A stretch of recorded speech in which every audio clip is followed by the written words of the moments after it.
Oke, Assalamualaikum warahmatullahi wabarakatuh. Selamat datang di channel Nanang Semangat dengan saya Nanang. Kali ini saya akan membawakan video materi tentang heat treatment pada permukaan sebuah material. Yang ini metodenya yaitu flame hardening. Nah, apa sih metode flame hardening ini? Nah, di pendahuluan ini metode flame heat treatment atau perlakuan panas pada sebuah permukaan material ini meningkatkan sifat mekanik seperti halnya kekerasan, ketahanan aus, dan juga kekuatan pada permukaan. Nah, ini penting untuk meningkatkan umur pakai sebuah komponen yang terpapar beban berat gitu ya, seperti hanya roda gigi, poros, dan juga alat potong. Nah, material yang akan menjelaskan metode heat treatment pada permukaan ini itu kita fokus pada flame hardening. Nah, flame hardening sendiri ini adalah metode perlakuan panas untuk meningkatkan kekerasan pada permukaan dengan memanaskan pada area permukaan menggunakan api yang intens dan mendinginkannya secara cepat. Nah, ini digunakan pada baja karbon, baja paduan, salah satunya untuk meningkatkan ketahanan aus tanpa mengubah sifat inti pada material tersebut. Nah, proses kerjanya seperti apa sih? Nah, tahapan prosesnya ini persiapan materialnya dulu. Yang pertama yaitu kita siapkan material dengan kandungan karbon kurang lebih 0,3%. Lalu permukaan material ini harus dibersihkan dari minyak, kotoran, dan juga karat. Nah, yang kedua ini langsung kita proses pemanasan. Ini menggunakan api oksiasetilena. Nah, suhunya di kisaran 800 sampai 950 derajat Celcius. Lalu setelah dipanaskan kita didinginkan dengan cepat. Nah, metodenya ataupun media pendinginannya itu bisa menggunakan air, oli, ataupun cairan khusus.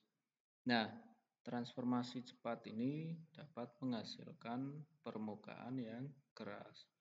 Lalu tahapan ataupun proses yang keempat ini menyesuaikan kedalaman pengerasan. Nah, kedalaman pengerasan ini tergantung pada durasi pemanasan dan juga kecepatan dalam pendinginannya. Ini kisaran 1 sampai 6 mm. Lalu contoh material yang cocok dalam metode flame hardening ini adalah baja karbon, baja paduan, dan juga besi cor. Nah, tentunya metode ini ada kelebihannya. Kelebihannya apa sih? Ini beberapa kelebihannya sangat sederhana dan juga ekonomis, ya, murah ya. Karena hanya alat pemanas dan juga sistem pendingin. Lalu meningkatkan kekerasan pada permukaan. Namun dengan inti yang tetap ulet. Lalu yang ketiga, fleksibilitas.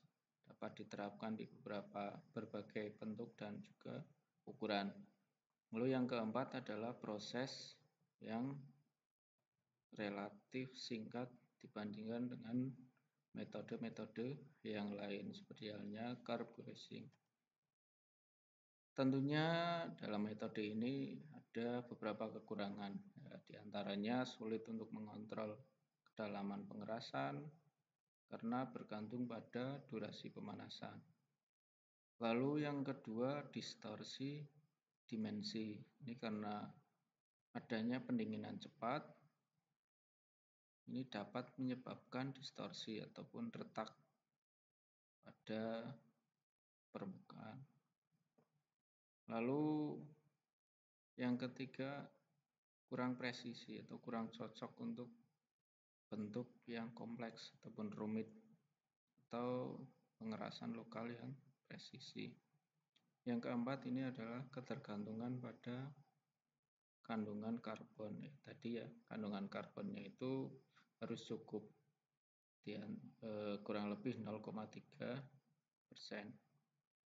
Nah, aplikasi yang bisa dilakukan dengan metode ini itu pada komponen roda gigi ya, pada kendaraan sepeda motor maupun di mobil kita sudah sering lihat ya.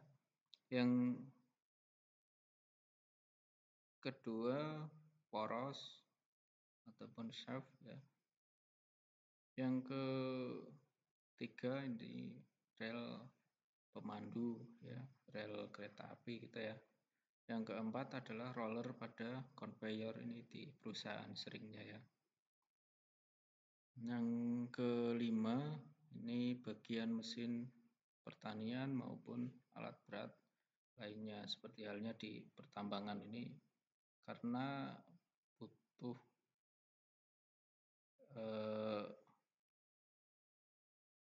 peralatan apapun logam-logam yang kuat karena memang kerjanya sangat ekstra gitu ya. Nah, kesimpulan pada proses ini adalah proses hardening. Ini merupakan metode yang ekonomis dan juga efektif untuk meningkatkan kekerasan permukaan.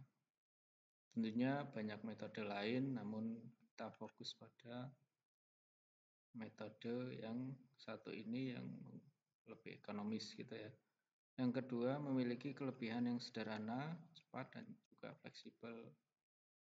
Walaupun terdapat beberapa keterbatasan seperti kontrol kedalaman, pengerasan, dan juga potensi distorsi ataupun retak. Lalu pemahaman yang mendalam tentang material ya, juga parameter proses ini menjadi penting untuk hasil yang lebih optimal. Jadi pengalaman dan juga pengetahuan ini sangat penting untuk menentukan hasil yang lebih maksimal. Oke, itu saja yang bisa saya sampaikan. Mudah-mudahan bisa bermanfaat. Sampai jumpa di video selanjutnya. Terima kasih atas kunjungannya. Cukup sekian. Assalamualaikum warahmatullahi wabarakatuh.